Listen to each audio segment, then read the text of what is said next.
네, 여러분 안녕하십니까. 오늘은 시대와 벗하며 열정적으로 살아오신 우리 시대의 예술가이자 평론가 김상수 선생님 모셔가지고 대담을 나눠보겠습니다. 한국 정치 상황과 문화의 위기라고 하는 주제로 얘기를 나눠보려고 하는데요. 네, 김상수 선생님 안녕하십니까. 네, 안녕하세요. 네, 반갑습니다, 선생님.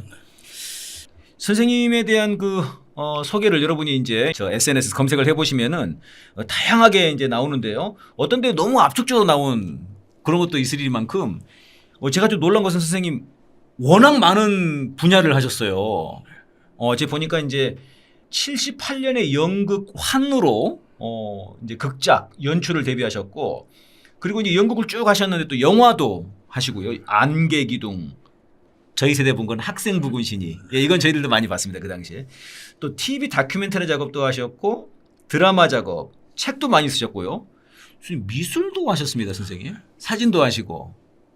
야, 그래서 엄청납니다, 선생님. 무슨 다양한 장르가 저로서는 좀 자연스러운 선택이었어요.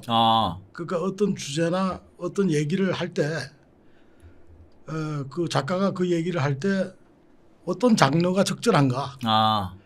그게 그때마다 달라질 수 있는 거죠. 네네. 그러니까 한 장르에 깊이 천작에 들어가는 것도 기본적인 태도이지만 그러나 이제 현대라는 게 어떤 자기 얘기를, 자기 메시지를 어떤 장르에 담았을 때 그것이 적절한가. 어떤 것이 더 그 그릇이나 운반으로서 그 방법으로서 타당한가.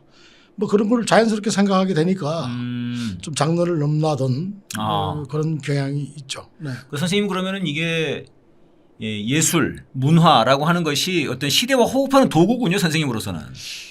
그래서 그게 제가 오래전에 1983년에 예. 드라마 센터에서 191931이라는 연극을 할 때 연극은 시대의 정신과 눈이다. 이런 말을 했어요. 네. 그러니까 정신 그리고 눈 시각이죠. 네. 시선. 그래서 나는 그 모든 예술의 그 바탕이 그 시대가 가지고 있는 고민들 또 그 시대가 요청하는 주제들 이런 것들이 담기는 게 자연스럽다. 그런 의미에서 나는 그 정치와 예술은 대단히 밀접한 거다. 이런 생각을 갖고 있습니다. 네. 그러니까는 사실 이제 약간 저는 의아하긴 했거든요. 선생님을 저희들은 이제 알기로는 정치평론가로 이제 저희들은 먼저 알게 된 거예요. 처음에는. 그래서 선생님이 정치평론가. 근데 이제 검색을 해보니까 작가님이랑 같은 분이신가? 네. 약간 이래서 좀 놀랬거든요. 네. 그러니까 이게 이제 영화와 예술과 정치가 선생님은 다 같이 맞닿아 있군요. 이렇게. 그러니까 이게 무슨 뭐 제 기질이 좀 섬처럼 사니까 여기저기 뭐 노출이 안 되고 있죠. 네. 그래서 뭐 또 그 작업한다는 거는 그 어떤 개인의 어떤 고투니까 자기의 투기죠, 전념.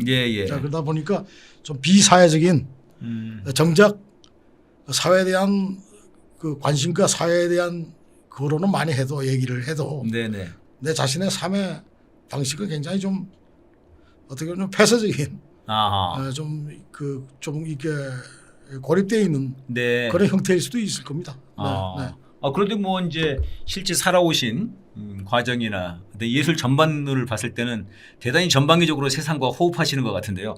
아니 굉장히 어린 나이에 사실은 이제 그렇게 말하자면 뭐 등단이라고 해야 될까요? 하고 주목을 받으셨는데 언제부터 그런 어떤 예술이 시대와 호흡해야 되겠다 이런 생각을 어떻게 갖게 되신 건지 그게 궁금합니다. 게다가 이제 또 창작을 하신 건데 10대 때는 뭐 누구든지 10대 때는 다 고민을 합니다. 우리 10대라고 그래서 이렇게 어떤 그 사유나 고민 없이 산다고 볼 수는 없거든요. 뭐 저 역시 마찬가지였죠. 책을 많이 봤어요. 책을 많이 봤고 그때 저한테 굉장히 영향을 준 책은 우리나라 책이 아니었고 그때 내가 독일 말도 잘 모를 때인데 그 내가 다니던 학교가 용산고등학교였는데 그 지금 그 후암동에 있는 그 후암동에 용산고등학교 산 위에 올라가면 독일 문화원이 있었어요. 게테하우스라고. 네. 그 게테하우스 도서관을 내가 자주 갔어요. 어허. 그런데 거기서 굉장히 두껍고 무거운 네. 표지가 아주 새까만 책, 그 아주 무거운 책. 네. 그걸 우연히 발견했는데 그게 바우하우스라는 책이에요. 네. 그 바우하우스라는 거는 독일의 문화운동, 네. 디자인 운동, 그 예술 운동의 종합체거든요. 그거는 이제 일상의 건축부터 시작해서 심지어 가구라든지 연극 이런 미술 총체적인 우리 예술에 대한 전반적인 장르들을 사회 운동으로 예술 운동으로 1930년대 나중에 히틀러한테 핍박을 받죠. 네. 그러나 굉장히 융성했던 그 바우하우스의 역사를 그 정리한 책이에요. 그 책은 내가 독일어를 하나도 모르는데 그거 어떻게 보셨습니까? 그 시각적인 사진들 무수하게 많은 사진들 그게 충격적이었어요. 그것이 내가 10대 때 제 인생의 하나의 전환점이 된 거군요. 기본 텍스트가 아니었는가. 네. 그 세월이 한참 지나서 내가 2009년인가 2009년에 그 갑니다. 그 바우하우스가 시작된 독일에? 독일에. 예. 가서 그 바우하우스 운동이 됐던 아하. 그 도시와 그 대학가 그걸 지금 그걸 한 10년 됐나요? 그걸 다시 독일이 그 바우하우스를 다시 재건해서 지금 굉장히 확장시키고 있죠. 네. 그런데 히틀러가 들어서고는 거기에 중요한 디자이너나 예술가들이 전부 해외로 망명을 가죠. 히틀러 탄압을 비해서. 네. 근데 이 사람들이 세계에 퍼지면서 그 운동이 이제 실현되고 실천되죠. 오히려 더 확산이 돼 버렸군요. 그렇습니다. 가령 멕시코 시티 같은 그 거대한 도시를 구축했던 건 바우하우스죠. 지금 멕시코 수도. 네네. 거기에 건축 이런 것들을 이제 다 그 바우하우스 출신들이 세계로 흩어지면서 만든 것들이 네. 뭐 굉장히 많죠. 그게. 정치적으로 탄압을 했지만 예술은 더 확산이 됐군요. 그렇습니다. 그런 경우죠. 네.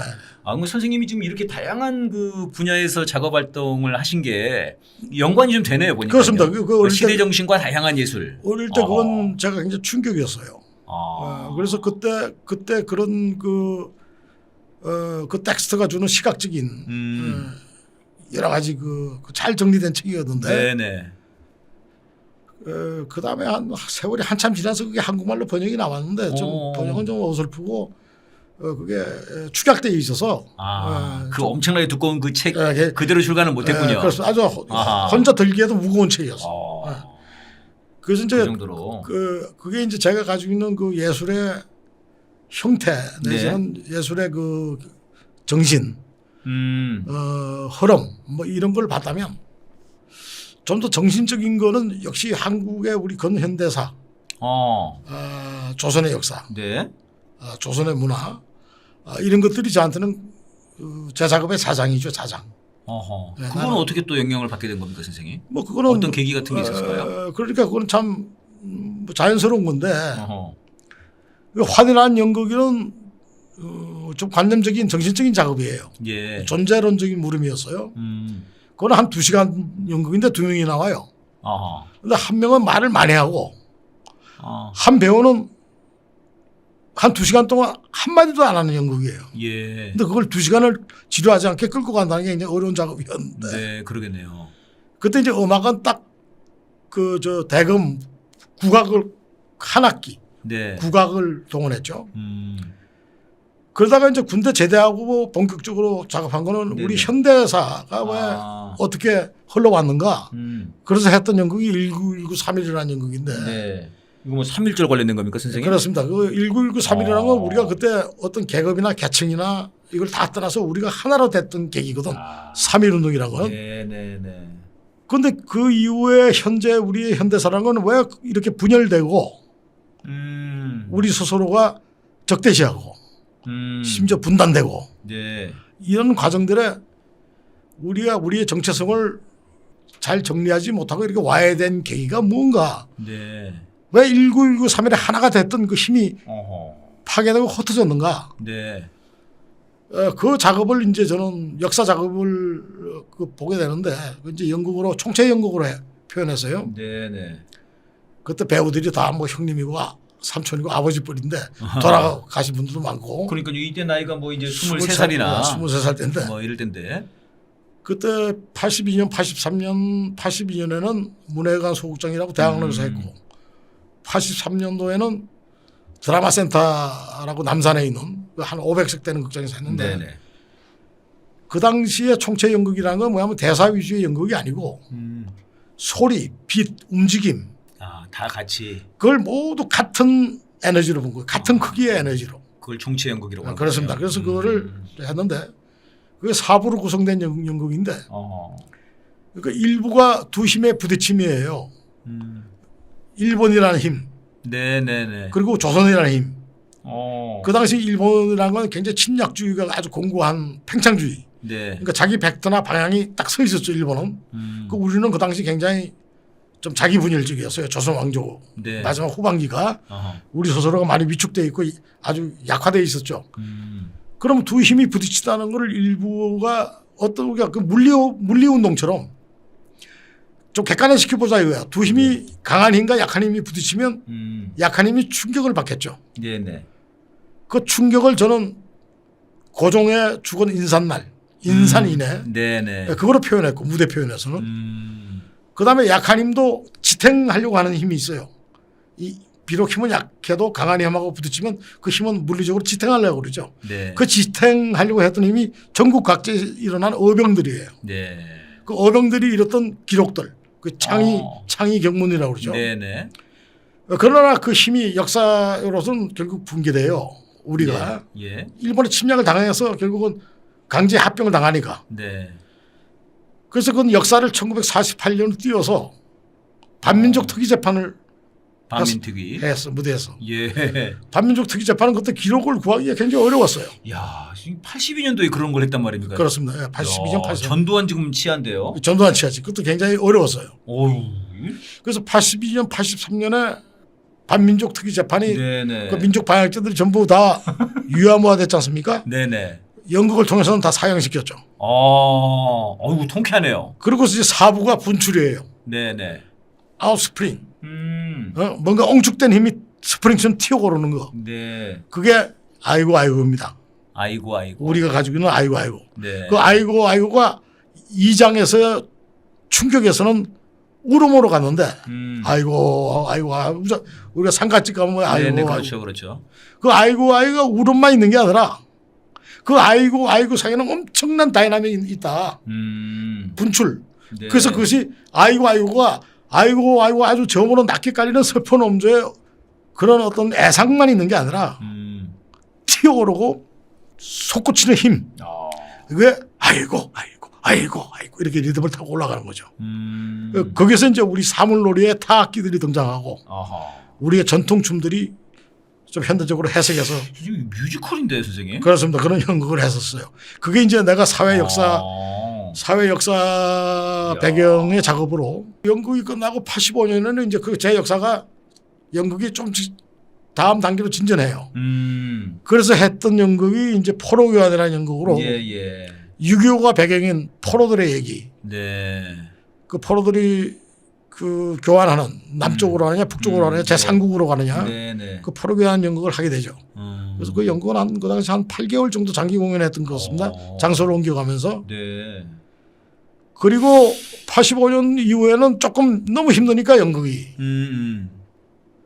그다음에 이제 그 당시 86년부터는 텔레비전 작업을 극작 작업을. 네네. 영화 시나리오도 하셨고. 영화 시나리오 작업. 안개 기둥이 86년이네요. 86년. 네네. 뭐 그런 작업을 하면서 연극을 한 3년 못 하다가 88년에 이제 택시라고 다시 연극을 하게 되죠.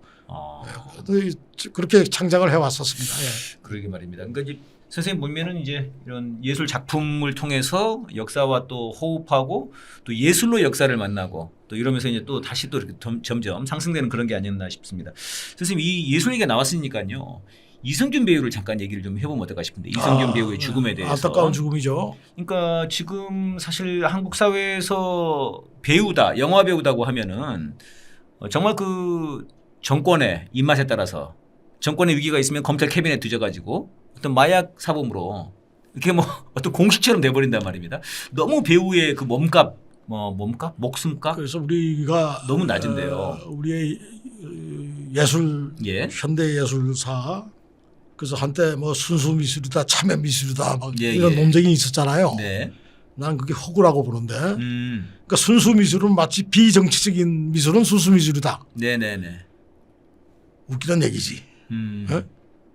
그런 카테고리가 웃기는 얘기다 말이에요. 그 얘기 자체가. 예. 그 순수 미술을 표방한 사람들이 그 사람들이 원로연했던 사람들이 그들의 삶을 보면 전부 독재 시대 부역하고 박정희 전두환 시대 부역했던 사람 자신들이 이미 정치적인데. 네.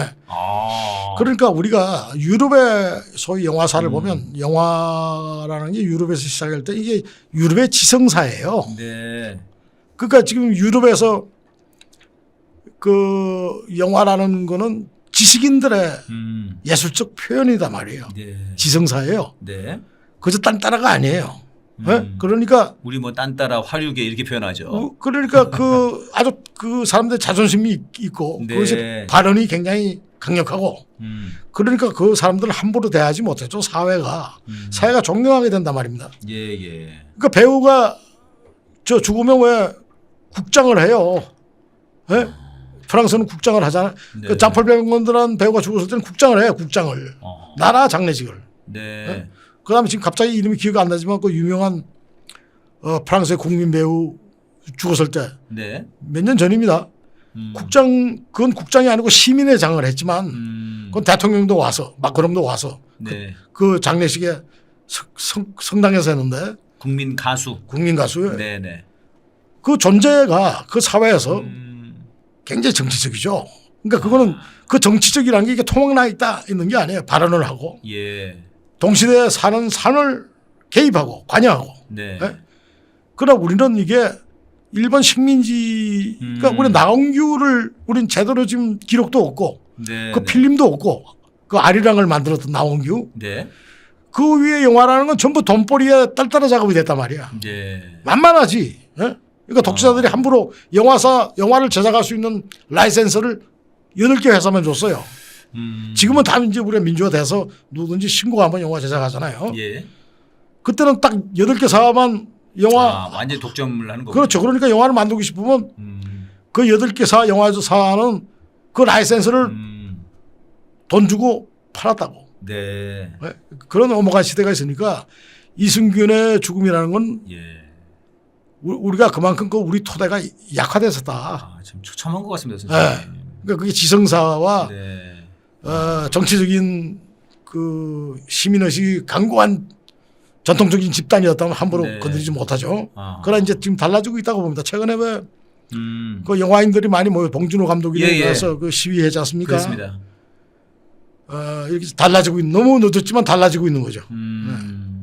아하, 이제 뭐 숨지기고 있지만은 않는다. 그런 거군요. 우리 연극사가 어떻게 가르치냐면 우리가 한국 연극사의 신극의 효시 이래가지고 교과서 네네. 보면 이인직의 혈앤후 네. 이렇게만 가르쳐요. 네네. 그 잘못된 거지. 이인직이 누군가를 알아야지. 이인직이 누군데 이 사람이 쓴 혈앤후라는 연극을 신극의 효시라고 얘기하나. 네. 그걸 가르치지. 이인직은 이완용의 비서실장이었어. 민족 반역자지. 그러네요. 철저하게 이완용이 그 민족을 반역하는데 완전히 옆에서 참모지. 그 어떻게 그걸 우리 신극사의 효시라고 네. 그 형태만 본 거지 형태. 형태만 정신이 없고. 그렇지. 연극은 연극이라는 거는 그 형태만이 중요한 게 아니지. 예? 그러니까 우리가 리얼리즘 연극이라는 거는 그 출발이 정신이에요. 그래서 예. 제가 83년 아까 말했듯이 네네. 연극은 시대의 정신과 눈이다. 네. 이게 20대 한 말이지만 지금도 나 유효하다. 네. 영화도 마찬가지야. 시대의 정신과 눈이다. 이런 얘기. 그럼 선생님 이게 예술 이 문화에 있어서도 이 일본의 식민 지배에 그것이 영향이 내재화되고 굉장히 지금 내재화되고 지금도 그것이 큰 거네요. 예, 지금도 아주 탄탄하게 뿌리가 있고. 사실 이성균 그러면 사실 세계적인 배우지 않습니까? 그런 그 어쨌든 기생충으로 인해 가지고 세계적인 배우가 됐는데 그 배우가 참 그게 참 안타깝죠. 네. 그러니까 이제는 더 연대하고 네네. 그러면서 그런 그 배우든 누구든 그런 억울한 죽음들이 예. 그 전부 언론의 사전에 다 유포돼 시키잖아. 예? 그러니까 완전 발가벗기고. 예. 그래서 그 뭐 조선일보가 퍼날라고 말이야. 네. 예? 알겠습니다. 이제 좀 그 정치 얘기로 이제 좀 네. 넘어와 보겠습니다. 그 선생님 요즘 이제 그래서요 지금 이 정치 네. 우리가 정말 어떻게 보십니까? 윤석열, 한동훈 선생님. 도저히 우리가 상상하지 못했던 네. 예상하지 못했던 그러나 저는 한 페이스북에다가 네네. 문재인 대통령이 집권하고 한 2개월 때부터 위험할 수 있다. 잘못 가고 있다. 어느 부분은. 이렇게 되면 이명박 박근혜 시대가 다시 온다. 그 지적을 꾸준히 합니다. 그러셨군요. 네. 네네. 우리가 협치라는 말도 그때 협치가 아니고 그때는 청산이란 말이 아주 중요한 우리의 적폐청산이었죠. 네. 우리의 사회 과제였어요. 예예. 그런데 협치를 먼저 얘기했거든. 저쪽은 국힘당의 그 뿌리는 한나라당인가 뭐 그 당시 미래 무슨 당인가 뭐 미래한국당인가 하도- 미래통합당인가 하도 당 이름을 바꿔서 네. 우리가 지금 가장 우리 한국 사회 내가 2009년부터 지적하지만 네. 제일 지금 위험한 언어가 네. 보수 진보라는 말이 지금 틀린 말이에요. 보수 진보. 지금 보수 이러잖아. 네. 조선일보를 보수 신문이라고 그러고 예, 보수라고 지금 하고. 저 국민의힘당을 보수당이라고 그러고 말이에요. 네네네. 이게 지금 뭐 온통 모든 사람들이 방송에서 쓰고 모두 그렇게 얘기를 하죠. 네. 그 내가 2009년에 그 프레시안에 보수란 무엇인가라는 글을 썼는데 그걸 내가 계속 떠드는데도 안 고쳐지네. 네. 네? 내가 뭐라고 불러야 된다는 겁니까, 그럼 선생님? 그 보수가 아니지. 네. 그건 뭐 정체성 뿌리가 없는 집단이지. 뿌리가 없다. 네. 보수라는 건 기본적으로 헌법을 존중합니다.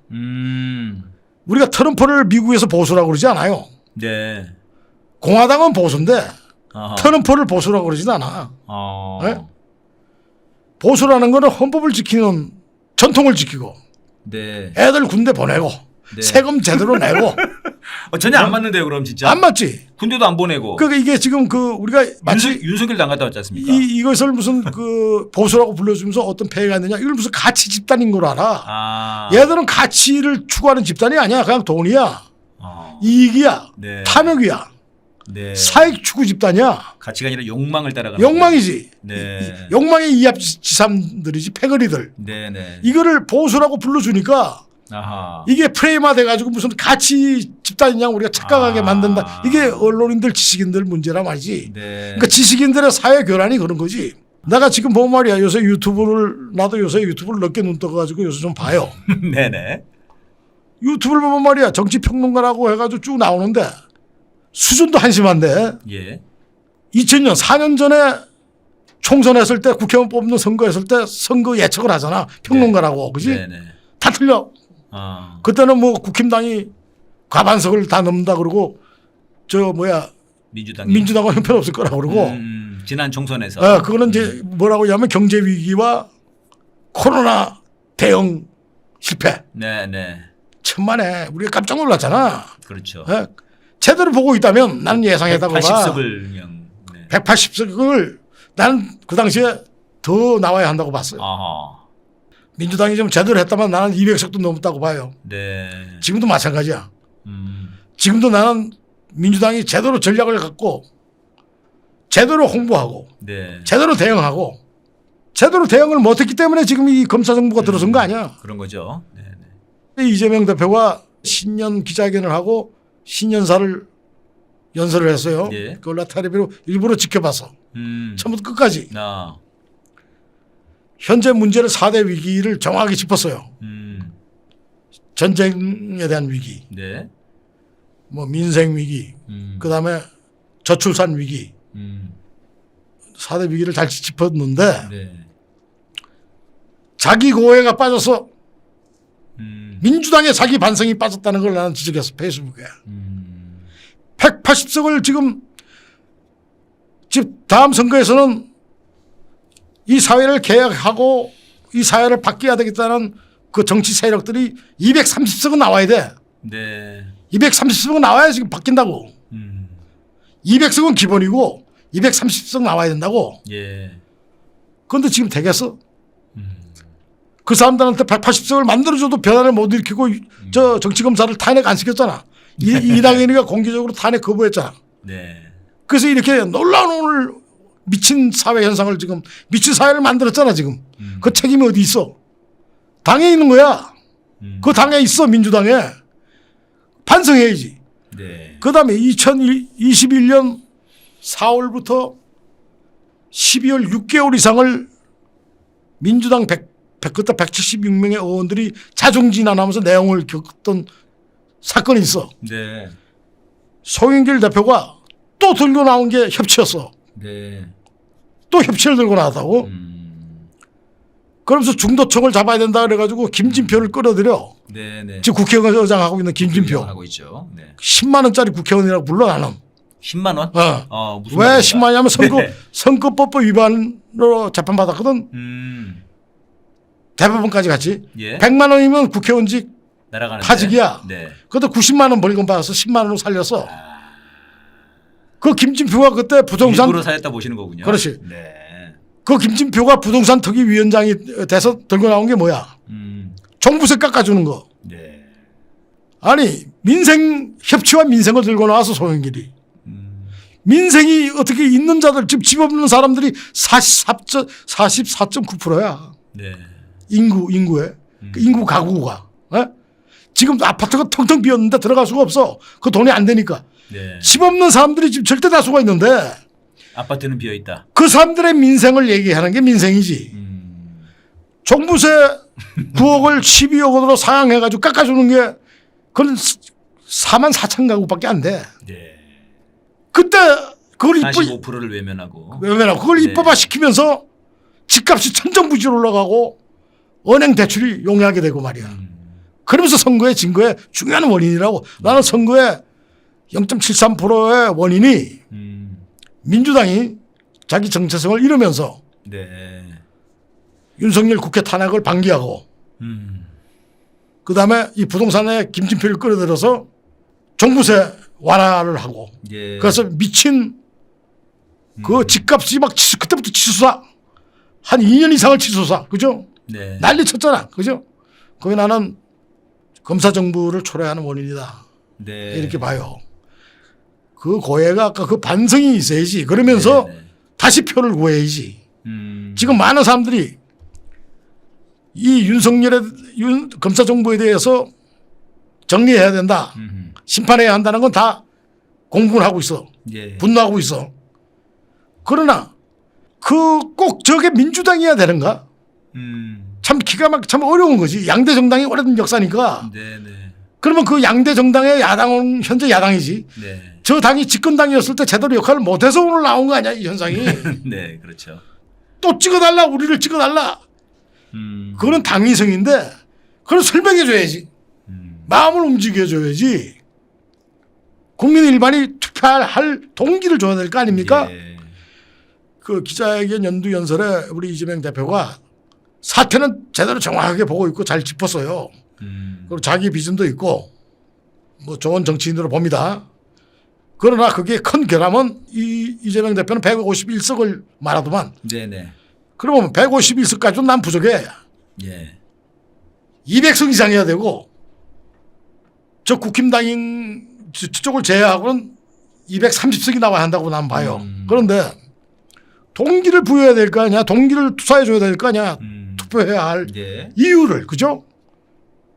자기 반성은 가장 기본이어야 돼요. 송영길 대표에 대해서 내가 그 당시 당대표로 당선되면서 국회 연설할 때부터 내가 계속 비판을 했는데 지금 검찰의 푸닥부리에 걸려서 탄압을 받고 감옥에 있어서 참 안타깝고 네네. 그래서 참 송 대표한테 막 대놓고 비판하기엔 적절한 시간은 아니지만 민생과 협치를 그때 들고 나오면서 하는 게 그런 거였단 말이야. 부동산 중도층 잡아야 된다. 그때 김진표가 뭐라고 그러냐면 100만 표를 잡아야 된다는 게 100만 표. 그 100만 표를 잡기 위해서 종부세를 완화해야 된다. 넌센스 아니야? 네. 예? 그다음에 그 국회 대표 연설을 할 때 지금도 기억하는 게 송영길 대표가 조국의 시간을 민생의 시간으로 그리고 조국 사태에 대해서 사과합니다. 네. 이거 어처구니 없는 얘기 아니야. 본말이 전도된 거 아니야. 그리고 최근에 와서 그 감옥에서 저 막 탄압을 받으니까 아 조국의 억울함이 알겠다 이제. 예. 그건 적지인이 왜 그때 몰랐을까? 그때는 왜 몰랐냐고. 예. 그때 증거 같은 마음으로 열정으로 분노로 당대표를 했다면 오늘 것 같은 사태는 방지할 수 있지 않았겠느냐. 나는 그래서 이것이 이낙연이나 역대 대표들 거기 네. 뭐 비상대책위원장 했던 의원들 그다음에 국무총리 이낙연 네. 정세균 김부겸 국회의장 박병석 말짱 꽝이지. 이것들이 다 말아먹었어 지금 이것들이. 그래서 지금 국민들이 고통받고 있는 거야. 네. 나는 그래서 이 공천을 그 당시에 그 민생 경제를 떠들면서 종부세 완화시켜준 64명만 그때 민주당 의원 중에 167명 중에 64명만 반대해요. 그야만 자기들이 의원총회를 하고 난상 토론을 한다고. 네. 그 문제로 거의 6개월을 끌었어. 그 안에서 자중진한. 그래서 결국 있는 사람들 입장에 선거 아니야. 4.4% 가구에. 네? 네. 그 100명들 그때 그 찬성한 그때 국힘당하고 같이 찬성한 그래서 국회 통과시킨 그 100명 다 싹 갈아야 한다. 날려야 한다. 날려야 한다. 네. 그 정도의 혁신공천 아니면 네. 다시 사람들한테 151석을 달라는 얘기가 더 노력해야 된다. 네. 지금 제대로 작동하면요.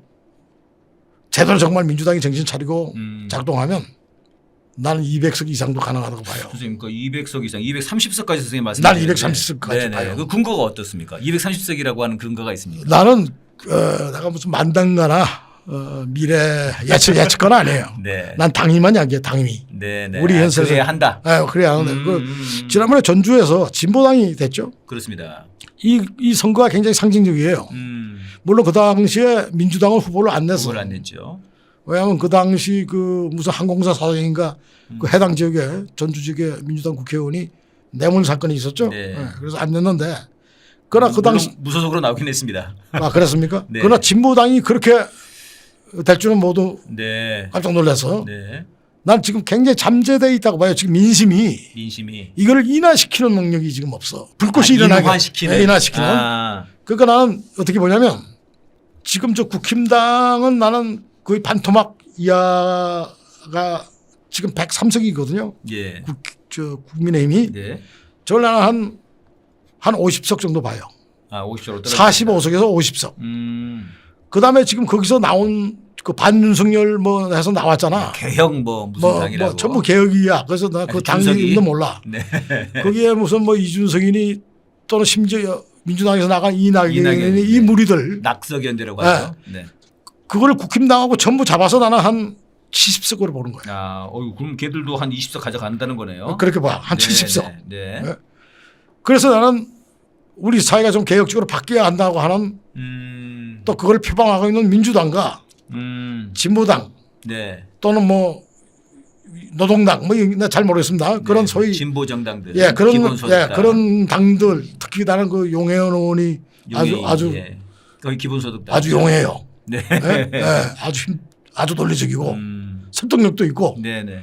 그리고 아주 따뜻한 감성을 지니고 있고 그래서 나는 그런 당들이 활달하게 움직여준다면 그러면 그 70석을 제외한 나머지 230석을 할 수 있지 않냐. 같이 난 이렇게 봅니다. 또 그렇게 돼야만 네. 그렇게 돼야만 사회 변화를 일으켜요. 네. 그러니까 저는 이제 그런 의견을 본 적이 있거든요. 네. 그러니까 지금 여론조사로 본다고 하면은 한 70% 정도가 윤석열을 반대하고 한 30% 정도가 걔네 쪽인데 그럼 이 70%가 의석으로 그대로 반영된다면 어제 210석까지는 돼야 되지 않냐 그런 의견들이 있더라고요. 우리나라의 언론 표방 참칭 매체들이 자주 인용하는 언론 표방 참칭 매체 조선일보 표현이 좋습니다. 갤럽 네. 갤럽을 자주 인용하는데 네네. 나는 그걸 보면 도저히 믿기지가 않는 게 무슨 뭐 윤석열이가 뭐 40% 35% 예. 뭐 좀 떨어져서 31% 뭐 예. 그걸 여론조사라고 그걸 어떻게 믿고 말이야.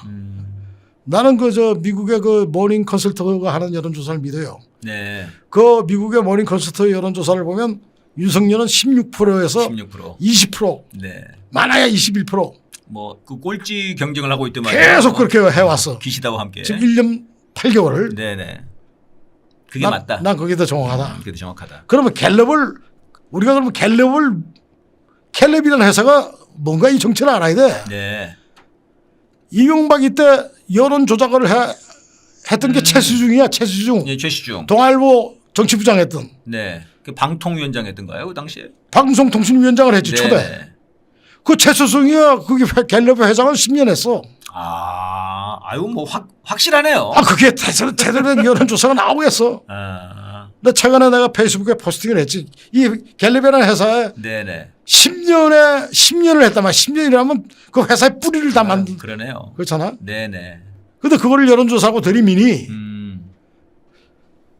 그래서 나는 그 여론조사를 나는 그 미국의 모닝 컨설턴트. 네. 일단 그 문항이 선명해야 돼. 지금 갤럽이나 한국에서 하는 여론조사에 보면 문항이 굉장히 그 선명하지 않다고. 네. 사람들한테 혼돈을 주는 문항이라고. 예. 네? 예. 그럼 이어서 선생님 이제 윤석열 있지 않습니까? 이게 탄핵 사유가 엄청나게 많다 이렇게 얘기를 하는데 선생님이 봤을 때는 정말 이것만큼은 탄핵 사유 아니냐? 가장 큰 문제는 네네. 0.73%니까 무슨 짓을 다 해도 네. 국민들이 투표로 뽑은 거다. 네. 비록 0.73%라도 선거로 뽑지 않았느냐. 그건 맞는 말이 아니에요. 네. 그 말 자체는 맞는 거로 들리는데 네네. 0.73%든 뭐든 뽑아서니까 네 마음대로 할 수 있다는 아니야. 네. 그래서 우리 헌법에는 탄핵의 조건을 네네. 헌법에 명시하고 있어요. 대통령이라고 헌법 69조에 가장 큰 대통령의 직위에 있는 자가 해야 할 거는 평화 통일을 위한 노력을 해야 돼. 네. 헌법 69조에 대통령 취임 선서에 명기되어 있어요. 네. 지금 우리가 지난 정부 문재인 정부 5년 동안에 우리 전쟁 위기라는 건 듣지도 못했고 네네. 경험도 못했고 네. 윤석열이 등장하자마자 선제 타격을 얘기했어. 추정 얘기하고. 추적 얘기하고. 네. 완전히 지금 거꾸로 가는 정도가 아니야. 지금 전쟁이 안 나면 이상하다 이렇게 얘기를 하고 있습니다. 지금 아니 헌법 69조에 대통령 네. 취임 선서를 스스로 어기고 있는데 이거는 이건 도대체 이거는 뭐 어떻게 말로 설명이 안 돼. 저 기괴한 저 두 인물 네네. 지금 외신들이 온통 다 덮었어 지금. 네네. 최근에 무슨 월스트리트 저널 타임 가디언 디올 사건 다 디올. 네. 디올뿐만이 아니라 그 주식 조작이라든지 주가 조작 네. 그런 문제들까지 다 짚었어요. 우리 지금 보도되고 있는 것보다 더 상당히 예. 열거를 자세하게 했어. 이게 국민들이 정말 얼굴 들고 다니겠어요. 지금 외국에 있는 우리 국민들이 말이야. 외국에 살고 있는 우리 교포들이 쪽팔려서 못 살겠다랍니다. 다들 진짜. 얼마나 괴롭겠어. 우리가 네, 지금 네. 지난 우리가 문재인 대통령에 대한 비판 넘어서서 비난도 하는데 나는 좀 과하다고 봐. 네. 내가 문재인 대통령 집권하는 그 시기에는 프레시안에서 비판을 내가 많이 했어. 2개월 지나서부터 비판을 그렇지. 하셨다고. 그러나 임기가 끝나고 나는 그 비판은 좀 삼가했어. 그리고 도리어 그 시간 이 사람이 했던 역할을 나는 중요하게 여겨요. 예. 일단 국방 문제를 획기적으로 진전시켰어. 국방 문제를. 예산도 달라지만 국방 문제를 우리의 역사에 저 이웃나라 일본이 처음으로 한반도에 이 한국에 또는 북한 내에 공포를 느낀 거는 현대에 들어왔어요. 네. 요 한 20년이야.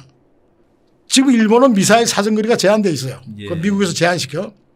문재인 정부 때 풀어서 네. 미국의 바이든을 설득해가지고 우리는 미사일 사정거리가 일본 전 국토를 커버해. 이거는 처음이야 역사에. 네. 역사에 처음으로 우리가 무장한 거야.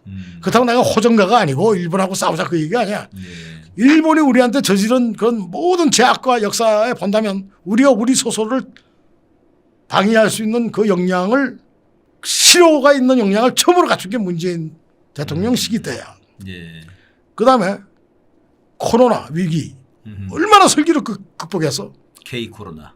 지금 내가 K방역. 최근에 그 정경련 뭐 경제인연합회인가요? 네. 거기 산하의 무슨 한국경제연구소에서 낸 리포트를 보니까 코리아 컬처 한류로 실물 경제의 성장을 26%로 차지한다고 봐. 26% 성장시키고 차지하고 그게 K-팝이고 K-드라마고 코리아 웨이브다 말이에요. 네네. 네? 그거를 그 어떻게 보면 굉장히 보수적인 경제연구소에서 발표한 대외 리포트가 그거예요. 그게 언제 됐는가? 김대중 정부부터 네. 그 준비를 하면서 우리가 쌓아왔지만 그걸 본격적으로 했던 거는 우리가 전부 그 외국에 나가지도 못하고 코로나 시기 때 SNS 인터넷 네네. 그걸 활성화시키면서 우리가 개인과 또는 여러 그 단체들이 문재인 정부 시대 때 네. 그게 꽃을 핀 거란 말이야. 그 5년 동안. 예? 지금 이게 경제를 견인하고 있다고. 실물 경제를. 네. 예? 최근에 지금 보니까 하얼빈에 그 한 80km 정도 떨어진 그 마을에 도시에 하얼빈에 그 일본 침략사 전시관이 있어요. 거기서 지금 731 생체 실험 네네. 그 전시를 하고 있어. 영하 35도 40도에 지금 막 줄을 서서 봐. 중국 사람들이. 예. 중국의 젊은이들. 뭐냐? 한국 드라마 때문에. 한국 드라마 뭐 경성 나도 그 드라마는 안 봤어요. 경성 그리쳐? 경성 그리쳐라는 드라마가 그 731 부대를 배경으로 한대요. 본격적으로 731 부대를 다루는 건 아니래. 네네. 배경으로. 배경으로. 그러나 중국 사람들한테 중국의 특히 젊은이들한테 그 드라마가 인기가 있으니까. 폭발한 거지. 가지고 줄을 막 몇 킬로 줄을 서는데 예. 뭐 한두 시간을 영하 30, 40도에서 기다리는데 예, 그게 한 보름 전 뉴스예요. 그게. 네. 일본에서는 그 우익들은 거구들은 그 다 거짓말이다. 그 경성 크리치에 나오는 731 부대 얘기는 다 거짓말이다. 이러면서 시비를 거는데 12월 말 때 보니까 일본의 넷플릭스 시청 2위야. 그러니까 일본 젊은이들도 많이 본다는 얘기네요. 그렇죠. 그러니까 지금 윤석열은 문화의 힘이 세군요, 그렇게.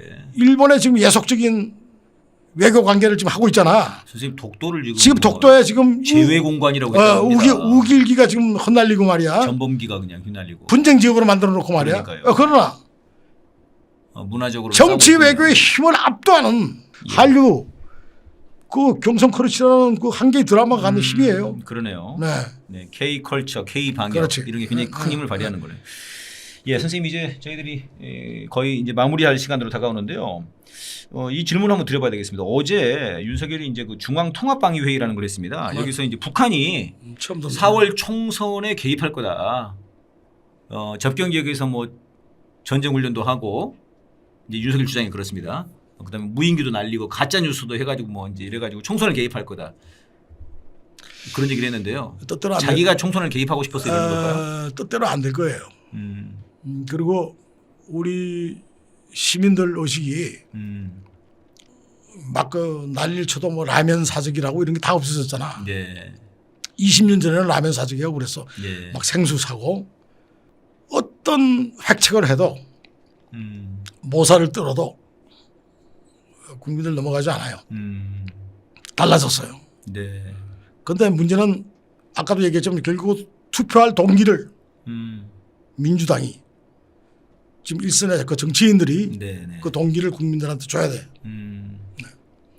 글쎄요. 뭐 지금 이제 말씀하신 것처럼 예전에는 사실 총선 대선이 있으면 뭐 칼기 문제랄지 뭐 아니면 또 천안함 문제랄지 이런 이제 큰 그런 이제 소위 말하는 북한발 이슈라고 하는 북한 이슈라고 하는 걸로 이제 선거를 치러왔는데 윤석열은 좀 이번에도 좀 그러고 싶은 것 같습니다. 네. 아마 그렇게 해서 잠시 모면한다 하더라도 쉽지 않다. 만약 그걸 벌리면 쇼크가 있겠죠. 네. 당장 주식이 막 떨어질 거야. 네. 경제가 엉망이 될 거야. 네네. 그러나 만만하지 않아. 우리가 네. 지금 우리가 어떻게 살아온 역사인가. 이 역사의 무지야. 네. 예? 우리가 그 동학을 봐요. 동학. 음. 동학혁명, 농민혁명. 예, 예. 예? 자존심이거든. 자존심이다. 인간의 자존심이란 말이야. 그게 그렇게 만만치 않다. 네. 그래서 나는 이 과정이 오래 갈 수 없다. 단 유권자들이 투표할 동기를 네. 정확하게 제시해라. 민주당은. 그것이 지금 굉장히 중요합니다. 네. 예, 알겠습니다. 선생님, 그럼 마지막 질문 드리고 오늘 대담을 마무리하겠습니다. 지금 이제 이런 무능하고 무도하고 무지한 이런 그 정권 아래에서도 희망을 포기하지 않는 그런 많은 시민분들이 계시고요. 또 이제 뭐 예를 들자면은 매주 좀 75차 넘게 촛불 집회 나오는 그런 시민들도 계신데 이런 희망을 꿈꾸는 시민들, 우리 촛불 시민들을 향해서 한 말씀 해주시고 마무리하겠습니다. 제가 자주 안 나가고 2번 나갔는데요. 조금 제가 놀랐던 거는 젊은이들이 거의 많지 않더라고. 네. 지금은 모르겠는데 작년 12월 30일 재작년 네네. 12월 30일 날 내가 나가서 마지막 날 뭐 50대 60대가 많더라고. 40대들. 네. 그 박근혜 탄핵 촛불 때 처음 촉발시킨 건 10대 아이들이야. 고등학생들. 그 당시에 그 수능시험을 앞두고 교복을 입은 채로 젊은이들이 플랜카드 들고 나왔다고. 고등학생들이. 네. 지금 연령이 그 또래가 지금 20대 중반쯤 됐나? 네. 이거를 인하해야 돼 다시. 정말 그래서 아까 얘기한 것처럼 민주당이 커뮤니케이션 능력이 현격하게 떨어져요. 거기에 실력자가 없어 내가 보면. 거기 대변인 부대변인 전부 잘 못하고 있어. 그 안에 제일 중요한 거는 커뮤니케이션 능력이야 지금. 네. 너무 떨어져. 네. 실력이. 네. 예, 오늘 문화와 관련된 많은 작업을 하는 그런 문화 작업자이시자 또 사회 비평, 정치 비평을 하는 우리 김상수 선생님 모시고 한국 정치 상황과 문화의 위기에 대해서 다뤄봤는데요. 보니까는 선생님 문화의 힘으로 이 정치의 위기를 돌파해야 되겠다 이런 좀 결론이 좀 나오는 것 같습니다. 문화의 위기라는 건요. 가난의 위기나 전쟁의 위기를 촉발시켜요. 네. 문화의 위기는 가치관의 위기거든. 정신의 위기다 말이에요. 그러니까 네. 이것이 더 심각해 지금. 네. 이것이 아까 그런 의미에서 보수, 진보 이런 엉터리 말들 함부로 막 쓰면 안 된다는 거지. 네. 딱 적시해서 얘기해주지. 국민의힘당, 조선일보 이런 식으로. 네. 보수 이런 식으로 호황된 그 관념의 말을 하니까 이걸 무슨 가치 집단으로 알고 있는 거야. 예. 예. 그런 게 문화의 위기지. 네. 알겠습니다. 네, 오늘 1시간 대담 함께해 주셔서 여러분 감사드립니다. 또 우리 4월의 봄, 네, 탄핵의 봄, 희망의 봄으로 함께 달려갔으면 좋겠습니다. 선생님 고맙습니다. 네.